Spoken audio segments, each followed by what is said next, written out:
everyone, Marianne Gillespie, CEO over at Apple Coaching Consulting. Welcome to this month's book review.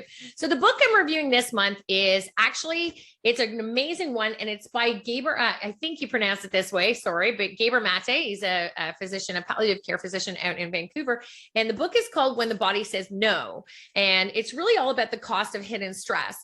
And those of you who know me know that I love diversification. So I like to read books that have a lot of diversity behind them. I don't always like to stick with business books because I feel like if all you're doing is studying business books, then really you're not expanding your knowledge base. So anyway, so I pick up every now and then, I like to pick up a book that talks about the brain or the body or the physiological aspects of life in general. And then what I do is I may not love it, I may not hate it, but I pick up a lot of great stuff. This book I truly love.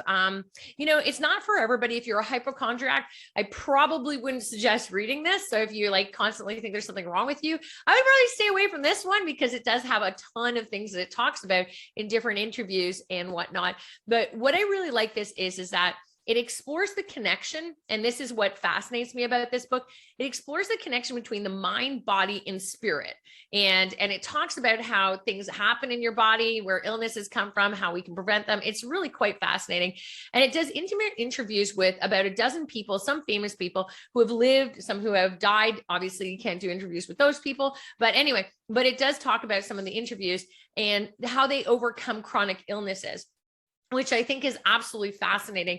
And my favorite thing is at the very end of the book, they talk about the 7 A's of healing.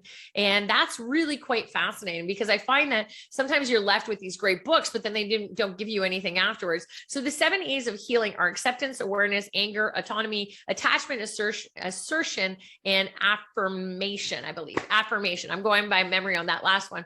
And so it covers really great content in regards to that. So if you're looking for a book that, if you're fascinated with the connection of the mind, the body, everything, and how to overcome chronic illnesses, or if what causes some of them, or some of the theories behind some of them, this is a really great book. It's super fascinating, makes you really think about things. But like I said, the most important thing are those 7 A's of healing. And that's something that I think is absolutely fantastic. So I think a lot of people can benefit from reading this book. And also, if you're really fascinated with a lot of balance and wellness and health, this is going to be a great read for you. So hopefully you like the change a little bit in less of business. We went from who, not how last month.